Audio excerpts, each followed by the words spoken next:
weather radio warning device.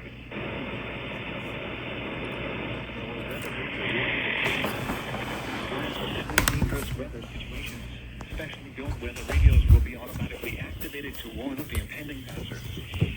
Tests of these radios and the warning alarm system will be conducted by the National Weather Service every Wednesday. 11 a.m. If there is a threat, will be postponed to the next available good weather day.